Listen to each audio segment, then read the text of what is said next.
Olá, meus queridos, tudo bem com vocês? Sejam bem-vindos ao nosso mundo da física.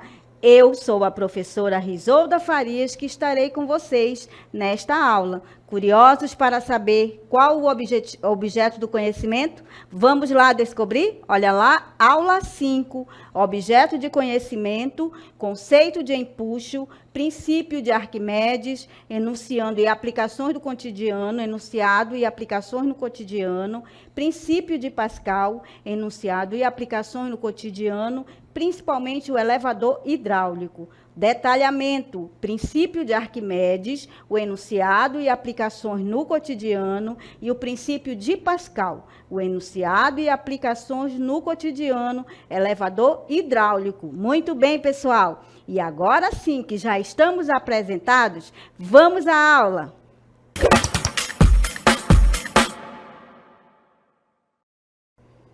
Muito bem, pessoal, olha onde estamos, no barco do conhecimento.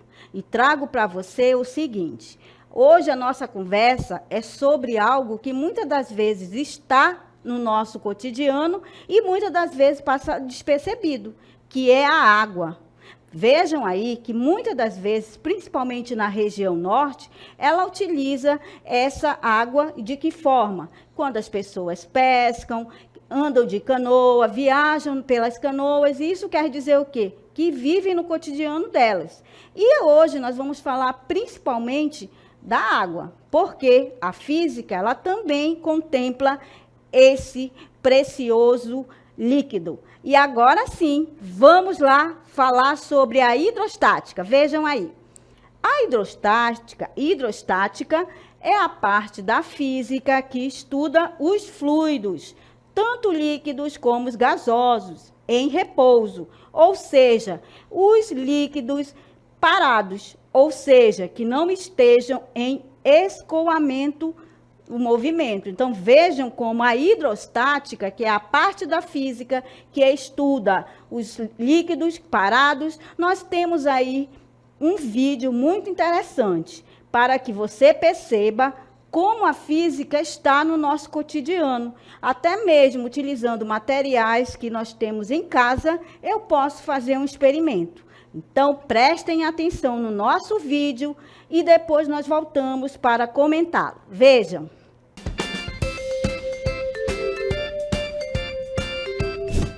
Olá, tudo bem?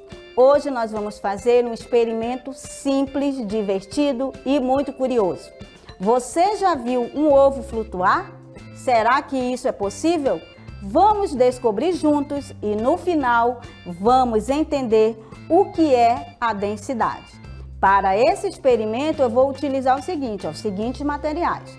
Trouxe aqui para vocês 2 copos transparentes, eu trouxe a água, trouxe também 2 ovos crus, trouxe aqui o sal e também uma colher para mexer. Aí, com base nisso que nós fizemos, já enchemos os 2 copos com a mesma quantidade de água.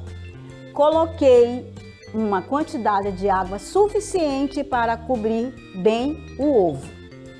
Nesses 2 copos eu adicionei, claro que em um copo, vejam aqui, eu adicionei aproximadamente 4 colheres de sal e mexi bem até dissolver. Claro que você vai perceber aqui que a água ela ficou turva devido a esse adicionamento do sal.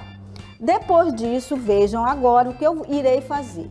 Vou colocar um ovo dentro de cada um dos copos e você vai perceber o que está acontecendo, o que aconteceu. Olha só, o primeiro e agora vamos colocar o outro ovo neste outro copo. Vejam aí, o que aconteceu? Isto acontece por causa de uma coisa chamada densidade.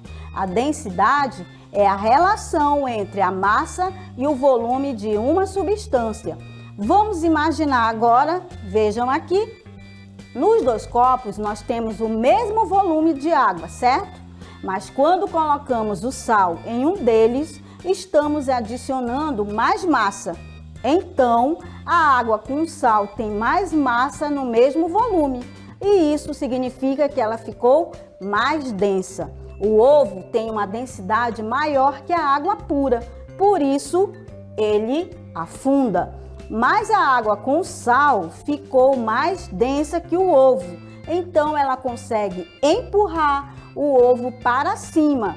O resultado, o ovo flutua.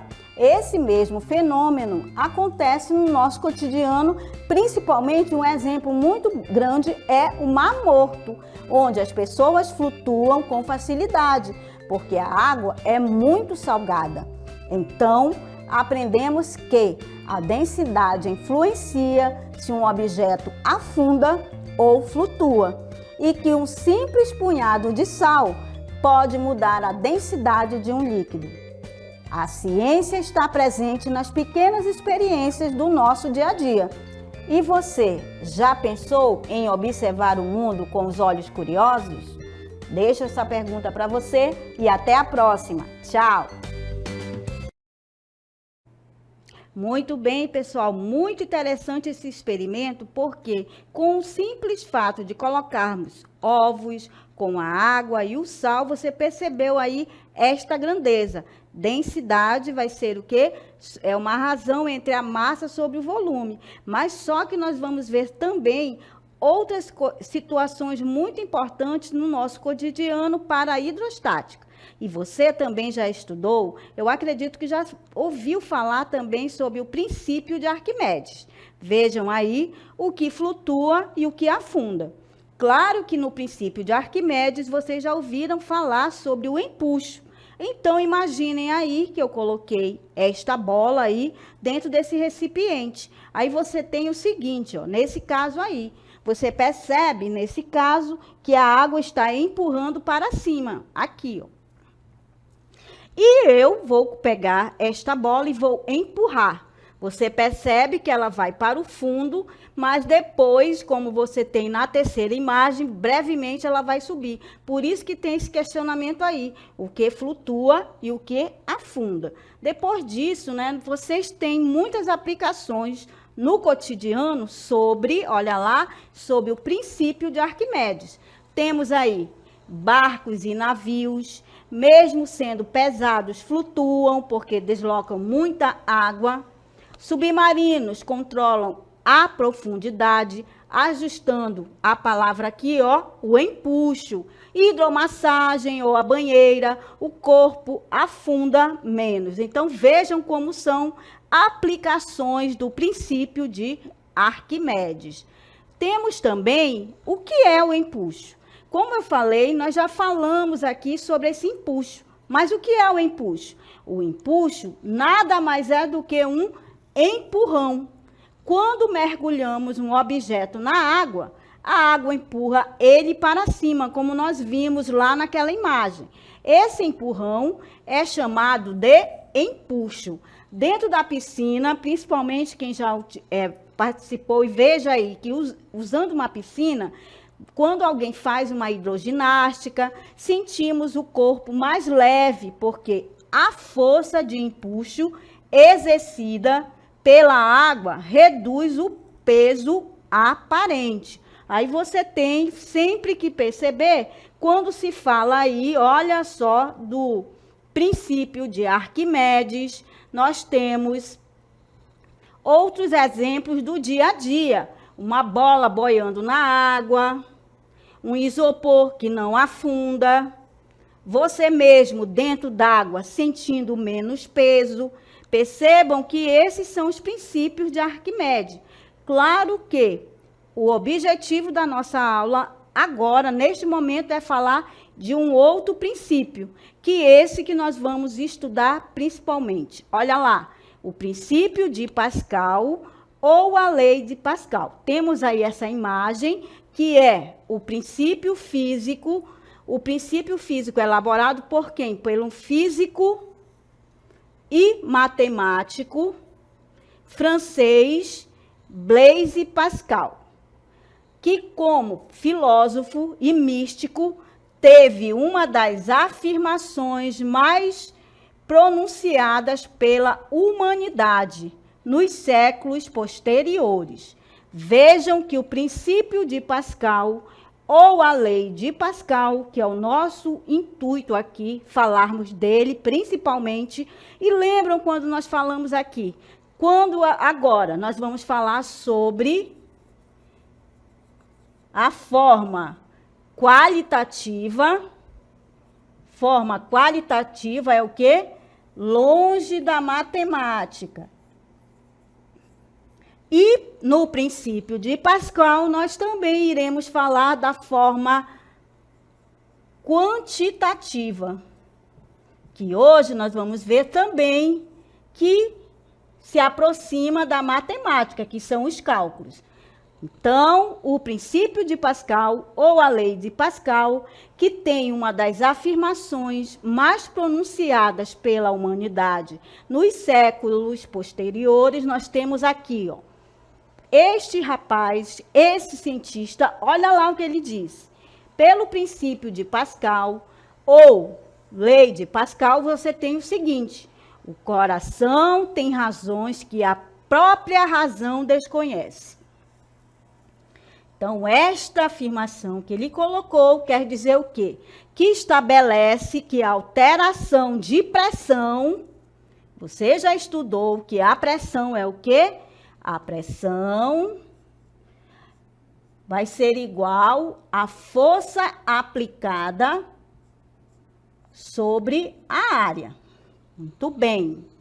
Pressão produzida em um fluido em equilíbrio transmite-se integralmente a todos os pontos do fluido e às paredes do seu recipiente. Observem aí que nós temos o seguinte, para o princípio de Pascal. Nós temos aí a pressão aplicada em um ponto de um líquido, vejam que eu estou falando aqui da pressão, P, é transmitida igualmente para todos os pontos do líquido. Então, daqui a pouco nós vamos ver aí uma animação, ela aqui mostra muito bem o princípio de Pascal. Mas, relembrando com vocês, eu tenho. O que é a pressão? Você tem que a pressão é a força aplicada, temos uma força aqui sobre a área. Você tem pressão será igual a força sobre a área. Agora, aonde é? Aí você pode estar se perguntando, professora, mas aonde nós vamos aplicar o princípio de Pascal? Olha só, no princípio de Pascal temos aí várias aplicações no cotidiano, como, por exemplo, o elevador hidráulico, como na oficina mecânica, um pequeno esforço em um pistão move grandes pesos, como nós temos aqui, ó. Esse mosaico, nós temos aqui as aplicações no cotidiano, graças a quem? Ao princípio de Pascal. Aí você tem o elevador hidráulico, como temos aqui nessas imagens. Temos o freio hidráulico de carro. Você pisa no pedal e a força se espalha pelo líquido. Tudo envolvido com o líquido, nós temos aí as aplicações no cotidiano, fazendo os freios funcionarem. Vejam aí que nós trouxe para vocês 3 aplicações. Primeiro, o elevador hidráulico, temos aí esse freio hidráulico e a prensa hidráulica. Então, nesses 3 exemplos, nós vamos usar, principalmente, vamos falar da prensa hidráulica, usada para comprimir coisas como papelão ou sucata. Quem nunca viu, né, essa prensa hidráulica? Aí eu trago para você essas aplicações, principalmente nós vamos ver agora, nós vamos ver a prensa hidráulica, que é uma aplicação no cotidiano. Aí como funciona uma prensa hidráulica? Lembram lá da pressão? Pressão vai ser o quê? Força sobre a área. Aí eu tenho aí a prensa hidráulica. Essa figura mostra uma invenção muito usada em oficinas e fábricas, como você tem essa imagem aí, ó. uma força pequena que entra aí você tem esta prensa hidráulica, ela serve para levantar ou amassar coisas pesadas, usando só um pouquinho de força. Aí temos aí a força pequena.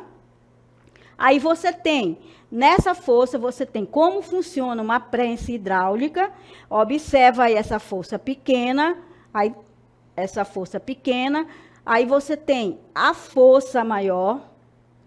Temos também que ela permite aí amassar os objetos pesados com pouco esforço. Então, eu tenho o êmbolo maior, tenho também o êmbolo menor. Então, vejam aí que esta aplicação com a prensa hidráulica me tem aí essas 4 situações, essas 4 grandezas que nós vamos ver daqui a pouco. E essa figura, como você pode perceber aí, é uma invenção muito usada, principalmente aonde? Nas oficinas e fábricas, que é a prensa hidráulica. Ela serve, como nós já falamos, para amassar coisas pesadas, usando só um pouquinho de força, como você percebe aí, ó. Força pequena, aí ela vai empurrar, chamando aí esse êmbolo menor, que é essa força de entrada. Aí nós vamos perceber que ao passar ali com o êmbolo maior, ele vai empurrar e a força maior, vejam, do lado esquerdo você tem um êmbolo menor. Tem um êmbolo menor. Do lado esquerdo tem um êmbolo menor, onde a pessoa faz força com a mão. E esse movimento empurra o líquido para dentro do cano, como você observa aí. Como o líquido não se comprime, essa pressão vai toda para o outro lado, onde está o êmbolo maior. A força ali aumenta e é capaz de levantar ou amassar até um carro. Só que acontece por causa do princípio de Pascal, que diz que a pressão se espalha igual em todos os lados dentro do líquido. Então, uma força pequena no êmbolo menor vira uma grande força ou uma força grande no êmbolo maior. Claro que você pode estar se perguntando, professora, eu não entendi o que significa aí força pequena, força maior, êmbolo menor. Então, agora, com base na teoria, nós vamos fazer uma aplicação conforme nós vimos nesta imagem. Vejam aí, o que significa dizer para o elevador hidráulico, para uma prensa, vejam aí. Aqui temos o esquema de um elevador hidráulico. A prensa é um mecanismo eficaz de aumento da força aplicada. Para isso, basta construir um dispositivo com área maior. Lembram aí, ó? Área maior do que a área na qual se vai aplicar a força. Ó. Apareceram aqui essas 2 grandezas. Logo, nós temos que a pressão 1 vai ser igual força 1 sobre a área 1. Vejam aí, percebam que aonde eu tiver, né? Como eu tenho pressão 1 e a pressão 2 aqui, ó. Como eu tivesse aqui, quem é a pressão 1 e a pressão 2. E eu substituo. Quem é pressão 1? F1 sobre a área 1. Pressão 2 vai ser a F2 sobre a 2. Aí, o que significa dizer isso? Significa dizer que, para isso, basta construir um dispositivo com a área maior do que a área na qual se vai aplicar a força. Fazendo isso, podemos levantar o carro. Muito bem. Aí temos aqui, ó, que eu estava dizendo para vocês. Força 1, que é a de entrada, temos a área 1, temos a área 2 e, nesse caso, a força de saída. Logo, nós temos aqui, ó, o que significa? Eu tenho que a fórmula da prensa hidráulica significa o seguinte, ó, a força 1 é a força aplicada no pistão de entrada. A área 1 é a área do pistão de entrada. Ele vai ter uma força aplicada. Aí, esse líquido, você tem aqui, ó, Na força 2, eu tenho a força resultante no pistão de saída. E na área 2 é a área do pistão de saída. Então, vejam aí que eu tenho a fórmula da prensa hidráulica. Aí você tem o seguinte, né? Trouxe para vocês uma animação que envolve aí a prensa hidráulica, só que nós temos, por analogia, uma seringa. Vai ser o mesmo esquema da prensa hidráulica. Vamos lá assistir? Princípio de Pascal. Construindo uma prensa hidráulica com seringas. Aqui temos duas seringas ligadas por uma mangueira cheia de líquido. Quando empurramos uma, algo acontece com a outra. Ao aplicarmos uma força nesta seringa, o líquido não se comprime. Ele empurra a outra seringa e faz o êmbolo subir. Essa força se espalha igualmente dentro do líquido, possibilitando que se levante até mesmo objetos pesados. Como funciona a prensa hidráulica? Com a prensa hidráulica, usamos pouca força para fazer um grande trabalho. A ciência ajuda a facilitar o nosso dia a dia. Esse é o princípio de Pascal. Muito bem, pessoal. O princípio de Pascal nos mostra o quê? A pressão vai ser o quê? Força sobre a área. E quando eu aplico esta pressão envolvida aí para a prensa hidráulica, nós vamos agora fazer um exercício. Agora sim, a gente vai fazer na forma quantitativa envolvendo a matemática. Vamos lá? Olha lá. Exemplo 1. Em uma oficina mecânica, uma prensa hidráulica é usada para levantar carros. Essa prensa possui dois êmbolos, que são também chamados de pistões. O menor, onde o mecânico aplica a força com a mão, a gente já sabe, né? Como ele está aplicando, né? O menor quer dizer o quê? Com a força, você tem o menor, onde o mecânico aplica a força com a mão, e o maior, onde o carro fica apoiado.